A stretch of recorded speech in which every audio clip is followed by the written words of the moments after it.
Bismillahirrahmanirrahim.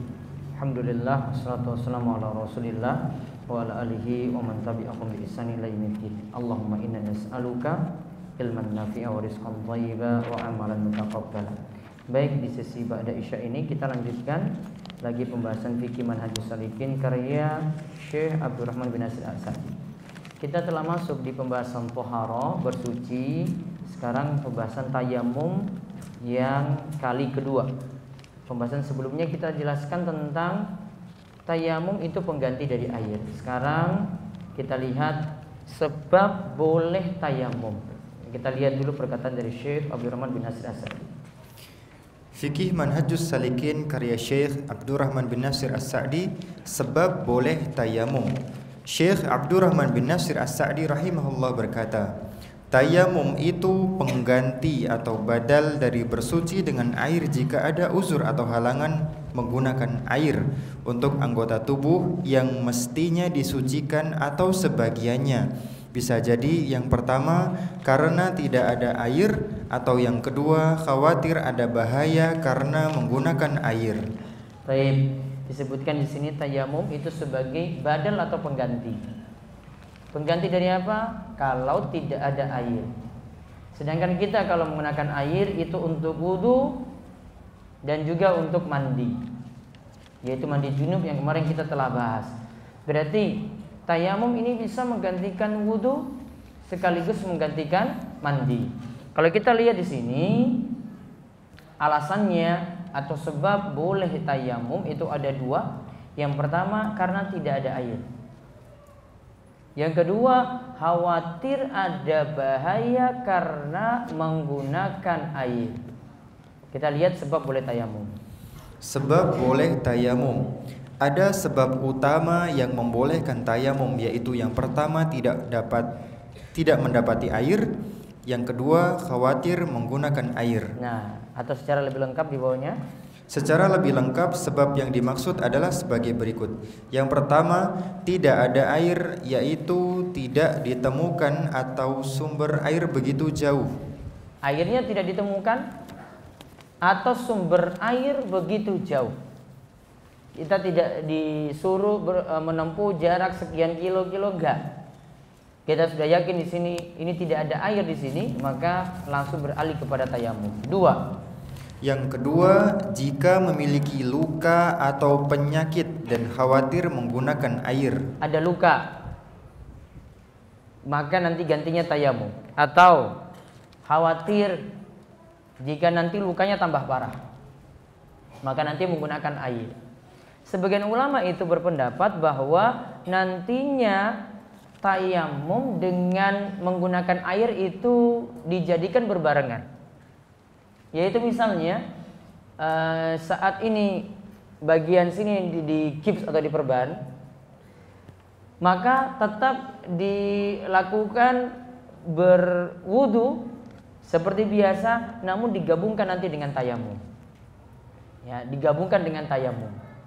Nah, syariat yang menyatakan seperti ini, wallahu alam, yang tepat kalau tidak memilih air maka langsung ganti tayamum, tidak digabungkan sama sekali dua hal tadi. Walaupun sebagian ulama menyatakan bolehnya itu, namun kaidahnya tidak adanya yang digantikan maka nanti beralih kepada pengganti. Yang pokoknya tadi itu wudu atau mandi itu tidak ada, maka beralih kepada tayamum.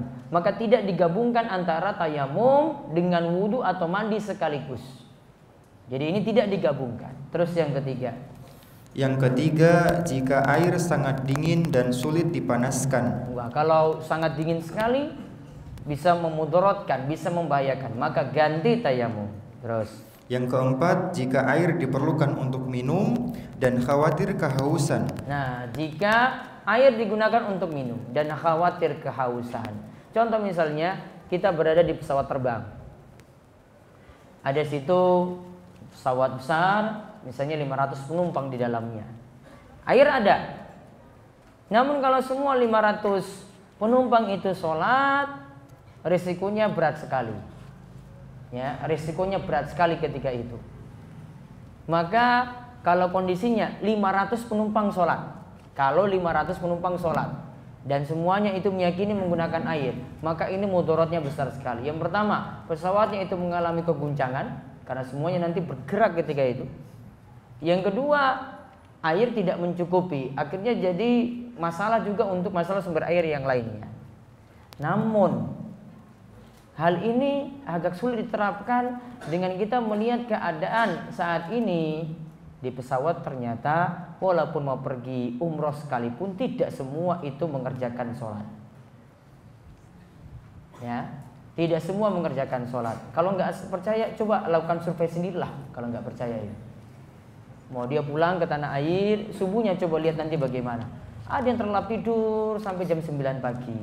Pas landing di Jakarta sudah nggak tahu mau sholat apa enggak. Ya, nanti bisa dilihat sendiri. Maka kalau kenyataannya seperti itu, maka bisa jadi pertimbangan. Yang pertama, masih saya disarankan untuk menggunakan air yang ada karena sedikit yang menggunakannya, namun dengan cara penuhi yang rukun-rukun saja. Atau bisa sebenarnya dengan menggunakan suatu botol kecil, misalnya botol kecil itu yang biasanya fungsinya seperti spray seperti itu. Maka ketika di pesawat diisi air di spray tadi, di tempat duduk sendiri bisa untuk berwudu saat itu. Karena air yang penting dikumpulkan saja di tangan. Sedangkan rukun yang mesti dipenuhi ada 4 anggota tubuh: muka, tangan sampai siku, kepala, kaki sampai mata kaki. 4 saja ini yang jadi rukun. Ya, maka ini saja yang dipenuhi. Ya, kalau bisa seperti itu lebih baik. Kemudian dalil bolehnya. Dalil bolehnya tayamum karena tidak mendapati air sudah diisyaratkan dalam ayat falam tajidu ma'an fatayammamu sa'idan thayyiban. Kemudian kamu tidak mendapatkan air, maka bertayamumlah kamu dengan tanah yang baik atau suci. Falam tajidu ma'an, ketika kalian tidak mendapati air, fatayammamu sa'idan thayyiba, maka bertayamumlah dengan debu yang suci. Berarti debunya harus ada kan? Harus terlihat. Seperti yang saya sebutkan kemarin, kita tidak pakai istilah-istilah mikro atau istilah-istilah nano di sini. Paham mikro? Mikro 10 pangkat berapa? Hah? 1/10 pangkat berapa? 6 kan? Baik. Nano pangkat 9. Wah, mungkin Ustadz ini licin ini memang, tapi kalau dilihat secara mikro ini bisa terlihat. Enggak seperti itu, Mas. Apa yang mau dirasakan dari debu tadi di muka? Ya. Apalagi kalau bilang nano itu ya. Apa yang mau dirasakan lagi?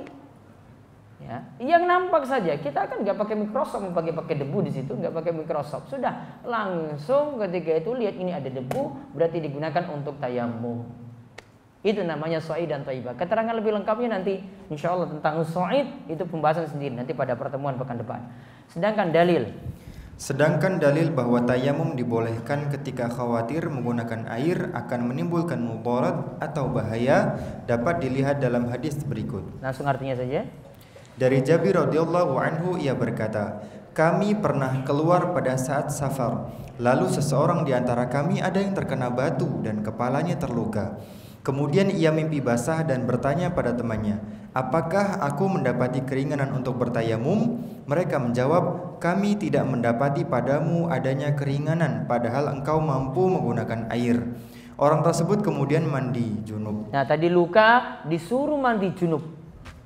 Ya, terus lalu meninggal dunia. Gara-gara disuruh mandi junub, akhirnya meninggal dunia. Ya.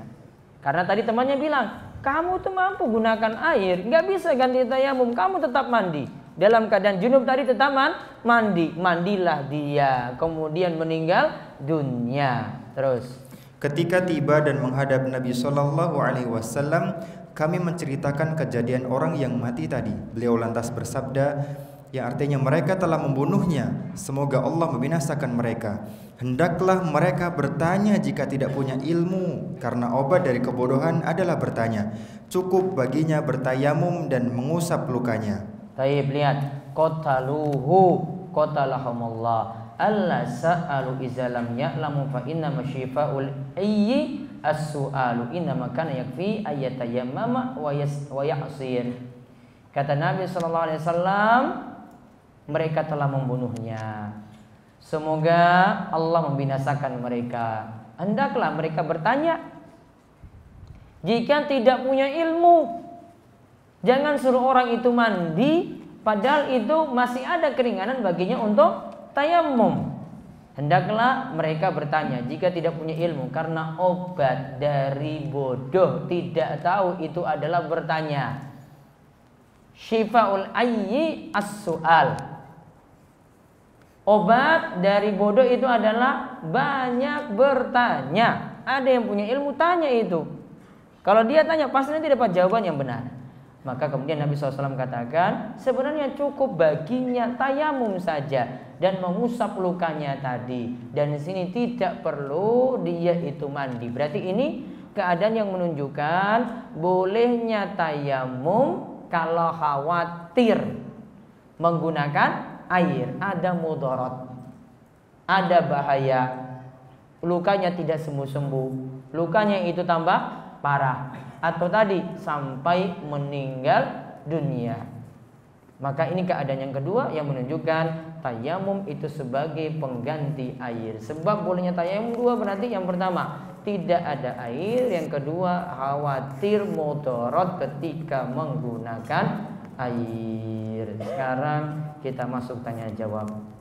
Mohon nasihatnya Ustadz untuk teman saya yang suka onani atau masturbasi karena syahwat yang menggelora. Amalan apa yang bisa mencegah saya dari perbuatan maksiat tersebut? Coba nanti lihat di website saya rumaiso.com. Nanti cari pembahasan obat atau solusi untuk mengatasi nonton film porno. Dia di sini saya sempat terjemahkan dari walaupun itu dalam bahasa Inggris, saya rangkai kalimat-kalimatnya sampai beberapa solusi untuk mengatasi hal ini. Di antara sebab onani, kebiasaan nonton film-film seperti itu. Ya, kebiasaannya itu atau melihat gambar. Kalau memang kebiasaannya seperti itu, diubah. Banyak cara sekali untuk mengatasi hal ini. Yang pertama, ini karena waktu memang tidak dimanfaatkan dengan baik. Yang kedua, memang karena kurang ilmu dan rasa takutnya kepada Allah ya akhirnya berkurang. Karena seperti ini, kesempatan yang ada itu banyak, waktu luangnya itu banyak, ya sudah. Ya, waktu saatnya browsing. YouTube nanti jadi ajang bagi dia untuk melampiaskan syahwatnya tadi. Akhirnya gak ada tempat penyaluran, akhirnya melakukan onani. Bahasa Arabnya istimna. Hukumnya bagaimana? Jumhur katakan haram. Nanti silakan renungkan surat Al-Ma'arij ayat 29-30. Walladzina hum li furujihim hafizun illa ala azwajihim aw ma malakat aymanuhum fa innahum ghairu malumin.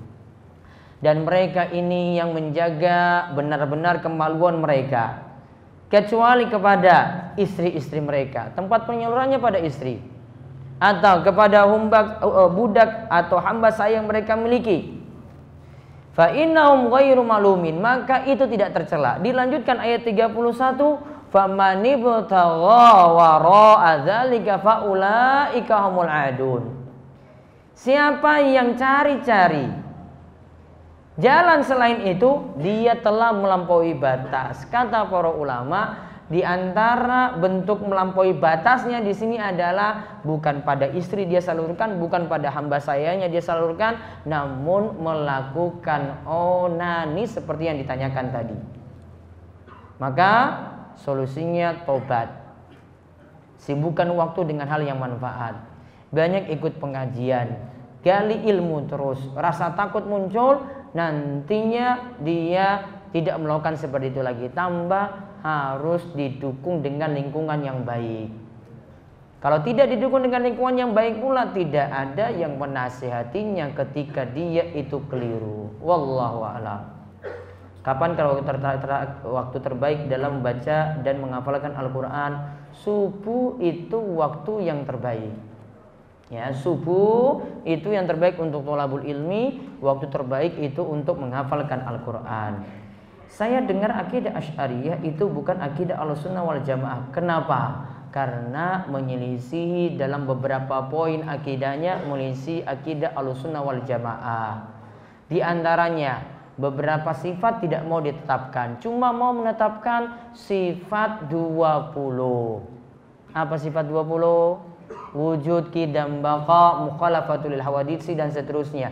Semua sifat kalau tidak termasuk dalam 20 ini dikembalikan pada sifat 20. Mereka baca sih cuma 20 sifat saja. Maka istiwa tidak ada. Allah memiliki tangan tidak ada. Allah memiliki wajah tidak ada, dan sifat-sifat yang lainnya tidak ada. Cuma dibatasi dengan sifat 20. Menyelisih dalil Al-Qur'an dan hadis. Padahal Nabi SAW itu mengatakan tidak boleh meminta dengan wajah Allah, biwajhillah illal jannah. La yas'alu biwajhillah illal jannah. Tidak boleh meminta dengan wajah Allah kecuali surga. Berarti Allah memiliki wajah. Dia mau taruh sifat ini di mana kalau begitu? Dia tolak sifat tadi. Di antaranya dalam pemahaman sifat. Nanti ada lagi dalam pemahaman takdir, ada lagi dalam pemahaman iman, dan ada lagi pemahaman yang lainnya. Sebenarnya yang membatalkan wudhu saat bersentuhan dengan bukan mahram, yaitu bersentuhannya atau karena yang timbul saat bersentuhan tersebut. Kalau menyatakan bersentuhan dengan lawan jenis membatalkan wudhu, kemarin telah dijelaskan ada beberapa kriteria yang ditetapkan oleh ulama Syafi'iyah, diantaranya oleh Syekh Salim bin Samir Al-Hadrami dalam kitabnya Safinatun Najah. 1. Bersentuhan itu bersentuhan langsung. Kulit bersentuhan dengan kulit. Ya, 2, yang bersentuhan sini adalah laki-laki dan perempuan. 3, yang bersentuhan ini adalah sama-sama dewasa. Ya, sama-sama dewasa. 4, tidak ada penghalang. Ya, tidak ada penghalang. Kalau dihalangi dengan kain, maka tidak membatalkan wudhu. Ya. Kemudian tadi sama-sama dewasa berarti bukan dengan anak-anak. Ya, bukan dengan anak-anak. Maka kalau memang seperti itu, maka wudunya itu batal. Saya menggunakan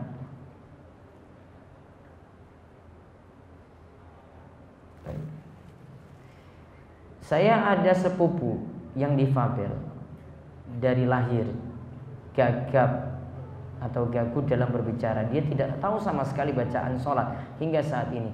Bagaimana caranya agar dia bisa Ustadz? Yang penting coba. Kalau memang sulit sekali, bagaimana saja bacaan Al-Fatihahnya saja. Namun dia baca Al-Fatihah juga nanti sesuai dengan kemampuannya. Coba ini saja yang diperbaiki atau dijadikan prioritas terlebih dahulu. Wallahu a'lam. Apa hukumnya membaca surat Al-Waqiah setelah subuh?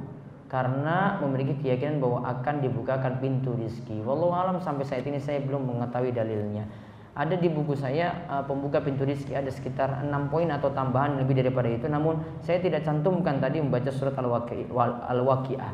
Sepertinya ini dari buku sebagian dai di Indonesia, namun tidak ada dalil yang tegas yang dia sebutkan untuk Al-Waqiah tadi sebagai pembuka pintu rezeki.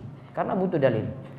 Saya mau melamar perempuan, tapi masih tersandung dengan mahar yang diminta keluarga sebesar 50 juta. Maharnya 50 juta. Kalau calonnya sendiri sebenarnya tidak mau memberatkan dan saya pun belum mampu. Apa baik kalau memberi waktu menunggu sampai bisa memberi mahar sekitar 5 tahun lagi? Apa saya nyari yang lain saja? Cari yang lain saja. Kayak nggak ada perempuan lain.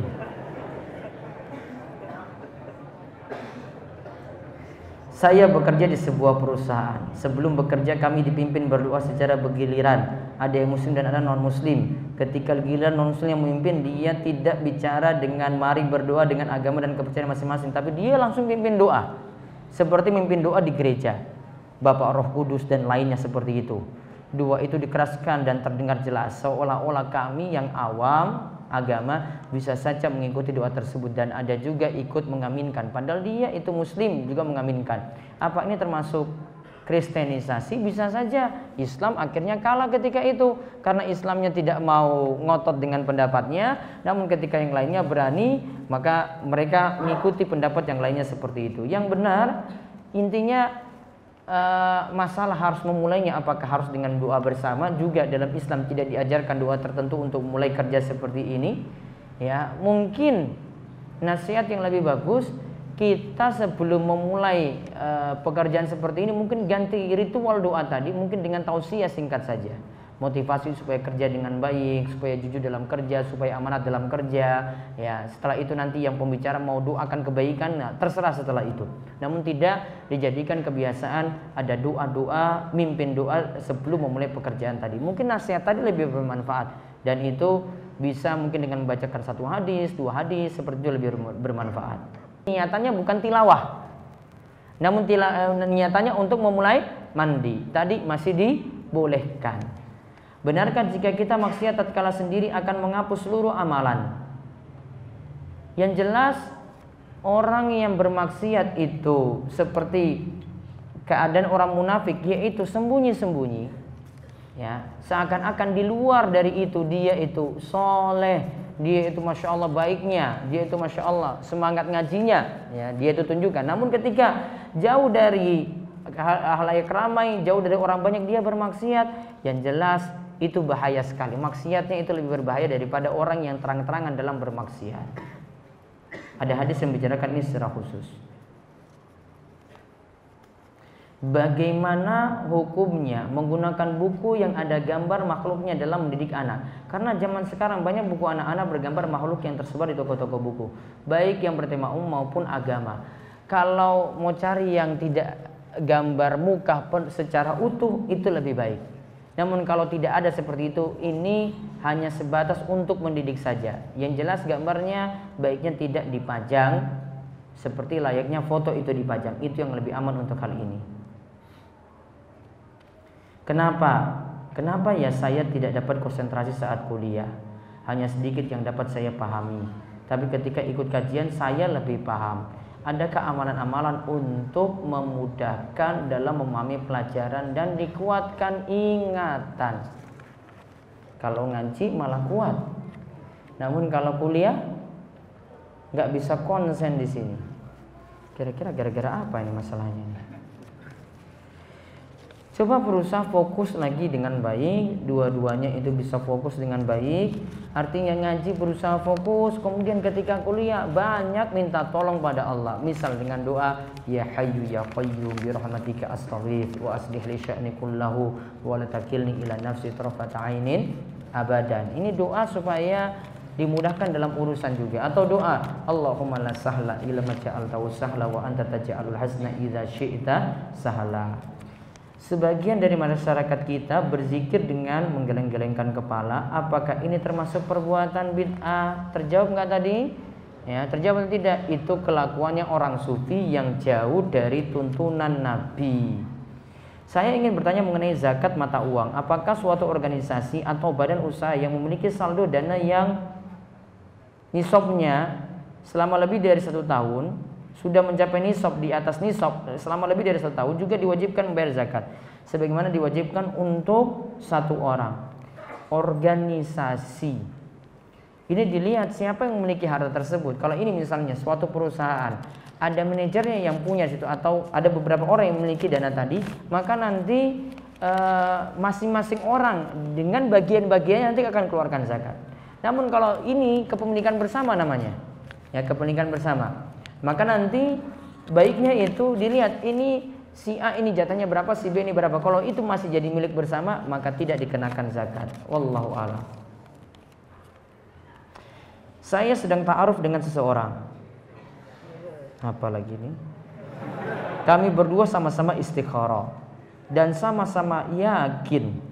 Hanya saja perjalanan kami menuju pernikahan terhalang restu orang tua untuk menunda pernikahan sampai si ikhwan lulus dan mendapat pekerjaan. Pertanyaan saya, apa perbedaan antara ujian dengan tanda seseorang itu bukan jodoh saya? Yang pertama, kesalahan pertama di sini, baiknya ketika mau maju itu izin dulu pada orang tua dan tanya pada orang tua, Pak, Bu, kapan saya boleh menikah? Kalau pengen mudah, coba nanti buat baik pada orang tua. Ibunya coba dibelikan gamis, bapaknya dibelikan koko dan pecis. bawa pulang, baik. Belum ngomong ini, kasih dulu. Pak, ini saya dari Jogja, ini gamis bagus Bu. Bu, ini gamis bagus. Pak, ini koko bagus, ini petis bagus. Jangan dulu ngomong, besoknya baru ngomong. Ya. Itu strategi dulu, nggak pakai strategi sih. Aduh, strategi dulu. Sudah baik dulu, terus besok, Pak, Bu, kemarin itu Masya Allah, saya Alhamdulillah sudah nabung-nabung. Kalau untuk bapak sama ibu saja saya bisa, apalagi untuk satu perempuan. Nah, itu kan. Ini dia nggak ada strategi ini. Coba, sudah maju kan? Senang sama si dia, coba lihat. Sudah iya, ternyata pada orang tua bilang nggak boleh. Berarti salah di mana tadi? Dia nggak bilang dulu pada orang tua. Harusnya lapor dulu. Jangan suka dulu. Suka itu gampang. Ya, suka itu gampang sekali. Kalau sudah lapor itu sudah ada lampu apa? Merah apa hijau? Hijau. Nah, itu baru. Kemudian maju gitu. Kalau orang tua belum memberikan lampu hijau ya jangan dulu. Makanya gimana? Ya, sekarang masalahnya gimana membuat orang tua kasih lampu hijau. Sudah paham strateginya? Nah, itu tinggal dipraktekkan ya. Itu nggak ada sogok-sogok, langsung aja ya.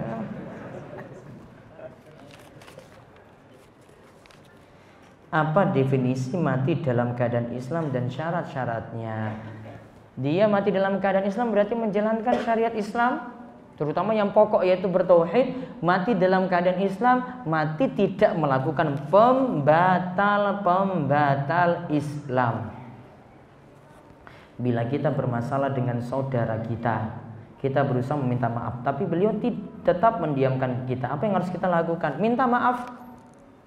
Kalau dia tidak mau memaafkan, yang penting urusan kita dengan dia, kita sudah berusaha minta maaf dan mengakui kesalahan.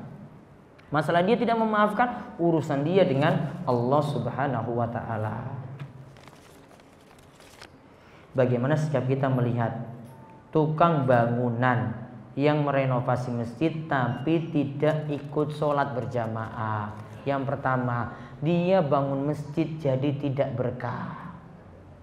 Yang kedua, amalannya bangun masjid tidak bisa jadi amal jariyah bagi dirinya sampai mau mengerjakan sholat. Kalau kita yang jadi penanggung jawab untuk pekerja-pekerja semacam ini, bagusnya dipertegas saja. Pak, Bapak pekerja bangunan di sini, kami siap untuk menggaji, namun mohon setiap waktu sholat, istirahat, lalu kerjakan sholat. Datang zuhur, Pak, silakan kerjakan sholat.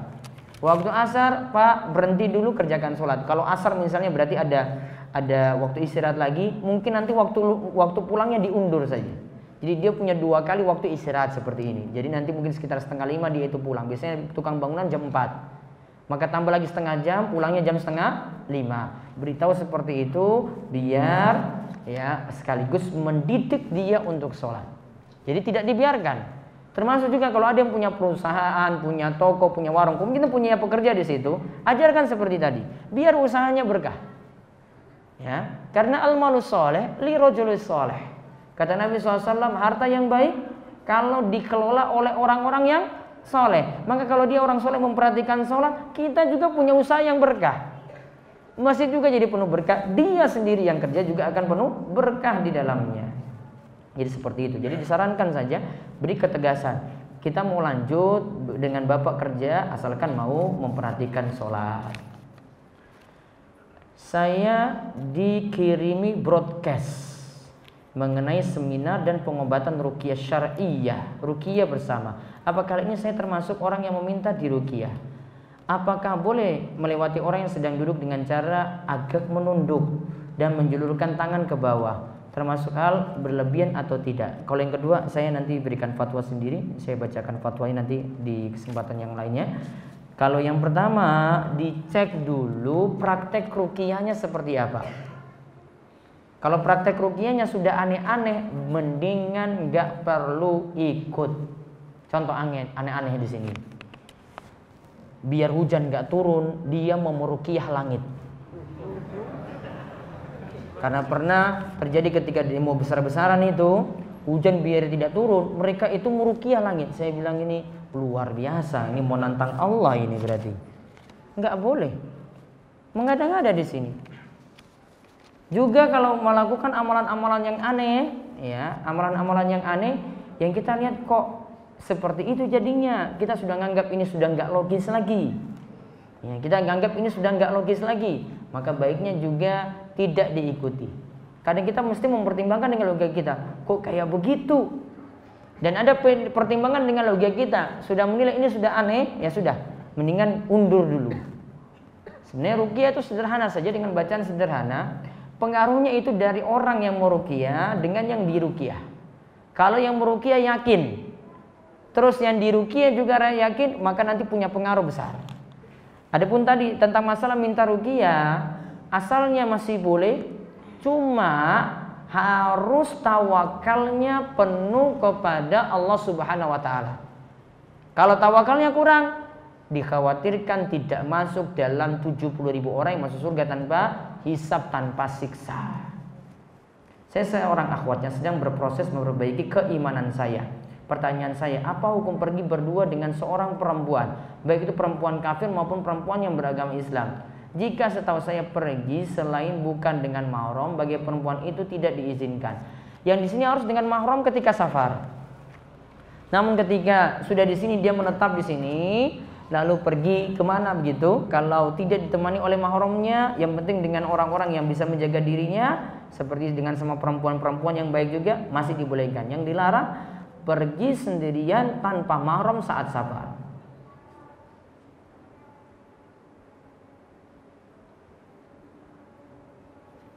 Apa hukumnya menggunakan fotokopian menuntut ilmu padahal itu melanggar hak cipta? Kalau ada larangan, buku ini tidak boleh untuk diperbanyak dengan cara dikopi, baiknya aturan itu diikuti karena kita diperintahkan tidak melanggar hak orang lain. Kesetaraan gender dan paham feminisme, apakah itu melanggar syar'i? Melanggar syar'i, sangat-sangat melanggar. Persamaan gender berarti menyamakan laki-laki dan perempuan untuk segala hal. Kalau untuk segala hal pada Islam itu tidak menyamakannya, kalau dia sampai menentang syariat berarti nanti bisa kafir. Namun kalau dia itu nuruti hawa nafsunya, bisa dikatakan kufrun duna kufrin, ya, kufur asghar, tidak keluar dari Islam, namun dia melakukan kesalahan. Begitu juga dengan paham feminisme. Saya dulu pernah diberitahu ustadz saya, kalau tayamum itu yang penting yakin bahwa di benda yang akan ditempeli tadi, apa yang tadi dikasih debu, tidak harus bisa dilihat oleh mata. Bagaimana tidak bisa dilihat oleh mata? Kita seenaknya saya nanti usap sesuatu, padahal ini mulus sekali, nggak ada debu sama sekali, padahal dituntut ada debu. Yang tadi tidak bisa pakai, cuma sekedar tidak harus bisa melihat. Terus kita mau pakai apa kalau begitu? Karena dituntut pakai apa tadi? Sa'idan thayyiba, berarti harus terlihat. Mana debunya ini, berarti itu yang kita pakai. Walaupun debunya sedikit, yang penting ada debu. Jika masuk waktu sholat dan jam kuliah masih berlangsung, apakah kita harus izin untuk sholat karena niat untuk menaikkan sholat tepat waktu? Dan bagaimana jika dosennya belum paham dan melarang kita keluar kelas? Kalau dosen itu melarang berarti undur sholatnya. Nanti sholat dengan teman-teman yang juga sama-sama telat untuk sholat tadi, agar yang pertama tidak mengganggu pelajaran tadi, yang kedua tidak banyak komentar dari dosen yang mungkin di sini kurang paham, ya, karena ada jam sholat nantinya yang bertabrakan dengan jam kuliah seperti itu. Maka timbang-timbang untuk hal ini. Apakah ada doa khusus ketika minum obat sesuai sunnah? Cukup baca bismillah kalau itu sambil minum air, ya, baru selesai nanti baca alhamdulillah. Mohon nasihatnya agar memiliki umur yang berkah, bisa produktif dan seterusnya. Banyak berdoa pada Allah dan minta tolong pada Allah supaya bisa produktif untuk memanfaatkan umur. Saya mau tanya, apa hukumnya menyentuh tangan laki-laki yang bukan mahram tapi menggunakan handscon? Apa ini? Sarung tangan mungkin ya. Karena kadang ada pasien yang minta cek gula darah, asam urat dan kolesterol, dan itu pas bersihin tangan pasien dengan alkohol swab ya. Menyentuh tangan pasien. Kalau darurat saja baru boleh. Tidak ada nanti laki-laki yang untuk menangani hal ini, cuma perempuan, maka dia mengurangi mudaratnya dengan menggunakan sarung tangan seperti tadi. Yang kedua, batasan untuk sholat isya jam berapa? Pendapat yang paling tepat, sholat isya sampai pertengahan malam. Pertengahan malam dihitung, maghrib dan isya, maghrib sampai subuh itu berapa jam? Tengah-tengahnya itu berapa? Maghrib sampai subuh berapa jam kira-kira? Taruhlah 10 ya.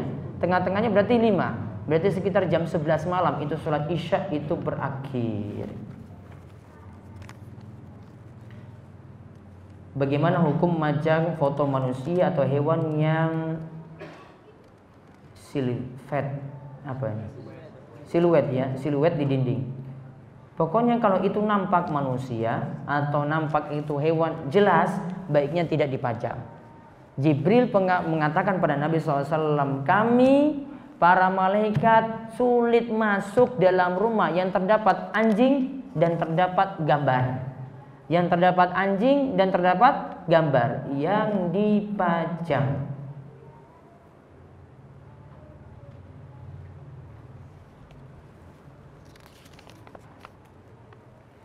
Sholat rawatib qobliyah, kapan boleh mulai dilakukan? Mulai dilakukan ketika sholat sudah masuk.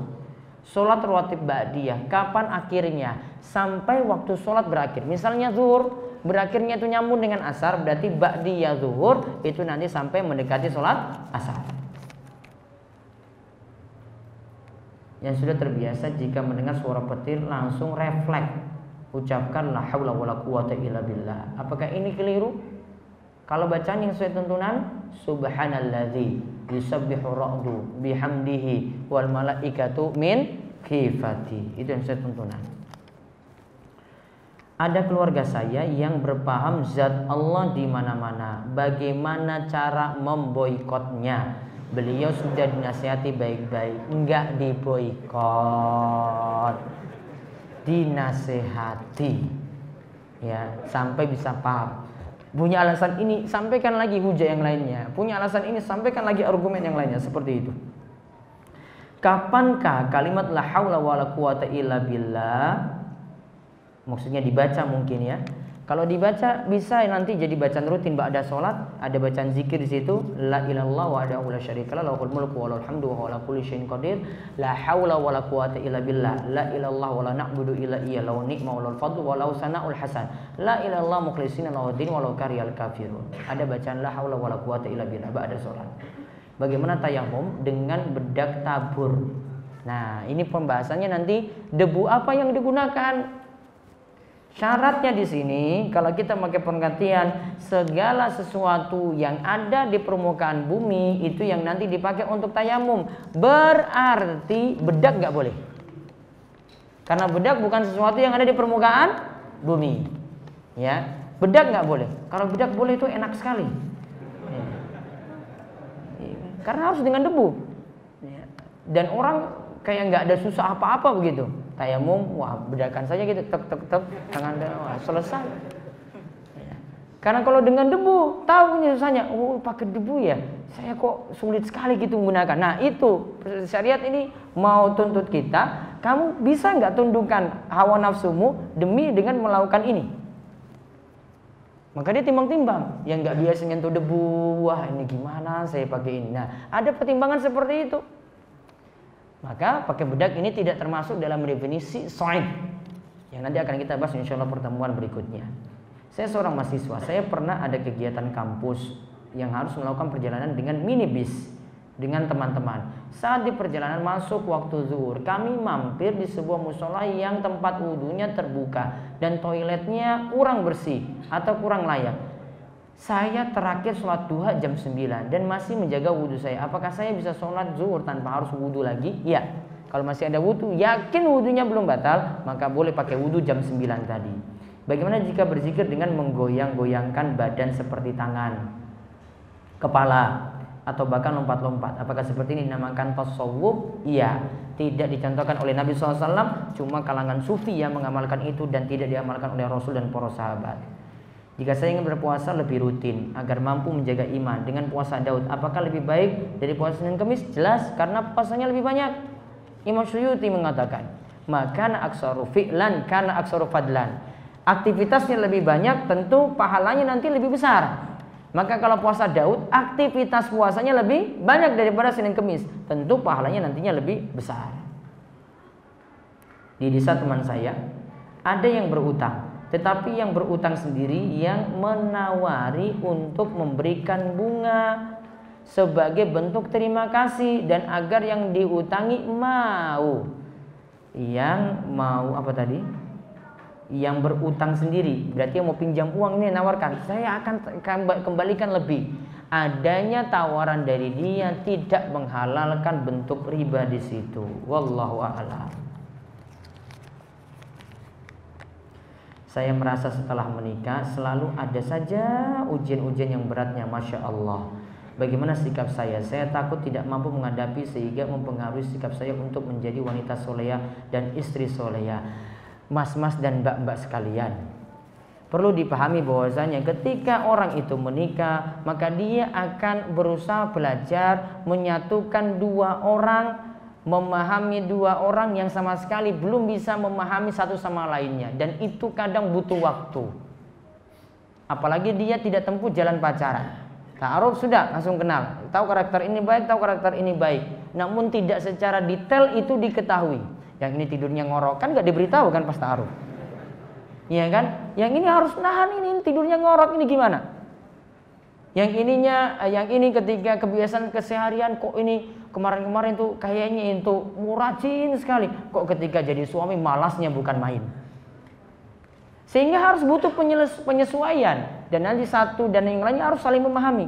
Oh, istri saya ini nggak boleh saya itu berbicara kasar, ya saya harus bicara lemah lembut. Dia nggak biasa dengan kata-kata keras, dia butuh penyesuaian di sini. Butuh waktu untuk menyesuaikan ini. Suami butuh banyak belajar, istri juga butuh banyak belajar. Sehingga kalau mau dikatakan itu langsung cocok ketika setelah ijab, mustahil. Ya, butuh adanya penyesuaian. Belajar itu mungkin butuh 5 tahun, mungkin butuh 10 tahun, baru itu bisa cocok tadi. Dikira cuma 1 tahun 2 tahun saja, belum tentu. Karakter masing-masing itu belum tentu terima. Yang ini sukanya emosian, yang gimana yang istrinya menyesuaikan. Ya, butuh penyesuaian semuanya. Ya, dan dengan menyesuaikan seperti ini dapat pahala bagi masing-masing juga. Kalau mau bersabar satu dan yang lainnya, itu nasihat saya bagi yang sudah menikah dan baru awal-awal menikah. Saat safar naik pesawat, apakah kita boleh bertayamum atau memakai air seadanya? Kalau ada air, baiknya pakai air seadanya tadi. Itu lebih afdol. Karena saya khawatirkan kalau pemahaman tayamumnya nanti tidak ada debu, dia tak bertayamum. Taruhlah kalau mau tayamum di pesawat, mau cari debu adanya itu di bawah sepatu yang kita injak-injak, berarti di lantai nanti bekas kita injak di situ, itu baru ada debunya. Sedangkan di kursi pesawat, di kaca mustahil ada, ya, dan itu tidak terlihat. Maka itu saja yang bisa digunakan. Maka kalau ada air, baiknya gunakan air.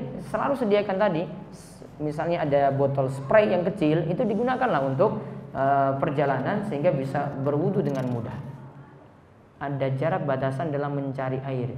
Wallahu alam, tidak pakai ukuran tertentu. Yang jelas kalau sudah sulit cari air maka boleh ganti tayamum. Jika sholat dilakukan dalam satu waktu, misal sholat tarawih 8 rakaat, apakah di setiap rakaat selalu membaca iftitah? Asalnya sholat mau 2 rakaat salam, 2 rakaat salam, 2 rakaat salam, setiap mengawalinya diawali dengan membaca doa iftitah. Bagaimana i'rab dari kalimat la haula wala quwata illa billah? La-nya di situ diulang.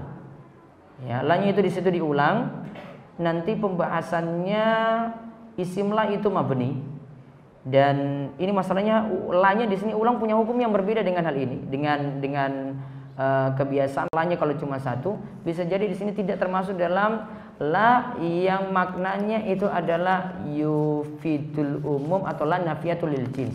Bisa jadi tidak masuk itu. Ada pembahasan sendiri untuk tadi. Yang jelas ada perbedaan dengan la ilaha illallah karena di sini la-nya itu diulang. Saya biasa puasa Yaumul Bid, akan tetapi karena lupa tanggal 13-nya, bolehkah saya qadha? Jadi 16 atau 17. Berarti yang dia puasa ayyamul bid cuma 14 dan 15. 16, 17 tidak lagi disebut ayyamul bid. Karena ayyamul bid cuma berapa? 13, 14, 15. Berarti kalau di luar ini yang dia dapati 2 hari misalnya ayyamul bid, berarti itu saja. Sisanya yang lain dia dapat pahala juga, namun pahala puasa 3 hari setiap bulannya. Tetap dapat pahala juga seperti itu. Nabi SAW katakan, siapa yang berpuasa 3 hari setiap bulannya, dia jaga rutin, maka dia akan mendapatkan pahala puasa setahun. Karena 3 hari puasa dilipat gandakan jadi 10 kali, jadi 30. Kalau lakukan tiap bulan, maka dianggap puasa selama 1 tahun. Apakah dalam belajar ilmu agama kita harus menghafal dalil-dalilnya atau cukup mengetahuinya saja? Kalau orang yang tidak butuh untuk menyampaikan dengan dalil, dia cukup memahami. Yang penting bisa amalkan ilmu tersebut. Itu yang lebih penting. Ada teman sekos saya yang memakai cincin tasbih digital dan ia seringkali mengaji dengan suara tidak lirih. 5 kamar di kos terdengar. Ya, berarti suaranya keras ya. Apakah kita salah dan dosa selalu berpikiran dia itu riya? Saran saya nasihati saja, baiknya zikir tidak dengan keras-keras. Di antara alasan logis yang disebutkan oleh Syekhul Islam Ibnu Taimiyah, zikir dengan suara keras itu lebih menguras tenaga. Ya, tenaganya lebih terkuras, apalagi tambah tadi lompat-lompat atau kepalanya goyang-goyang, lebih lagi tenaganya terkuras. Kemudian yang kedua, tanda kita itu sopan berbicara kepada seseorang yang kita anggap itu terhormat, pasti dengan suara lirih. Apalagi dengan Allah Subhanahu wa taala yang dengan lirih saja Allah tahu. Kenapa kita mesti dengan keras? Ya, kalau bisa terangkan dengan logika seperti tadi lebih bagus lagi. Terakhir, apa hukumnya menerima dia atau uang dari caleg? Tidak boleh. Apakah menanam cengkeh itu haram? Sebagaimana saya ketahui cengkeh merupakan bahan baku rokok. Cengkeh masuk bahan baku rokok juga selain tembakau? Sedikit kan campurannya. Cengkeh itu bisa dipakai untuk sayur mayur juga sebagai bumbu, ya. Maka kalau dipastikan dulu kalau dia sebagai bahan baku untuk rokok tidak boleh. Ya, kalau dia dipakai untuk rempah-rempah, untuk bumbu boleh. Maka tergantung tujuannya tadi. Wallahu a'lam bishawab. Saya cukupkan dulu sampai di situ. Insyaallah kita akan bertemu lagi pada pertemuan pekan depan biiznillah. Demikian, mungkin manfaat dan Allah Subhanahu wa taala terus memberikan kita istiqomah dalam ilmu dan amal. Demikian kita tutup kalian doa kafaratul majelis. Subhanakallahumma bihamdika asyhadu an la ilaha illa anta astaghfiruka wa atubu ilaik. Assalamualaikum warahmatullahi wabarakatuh.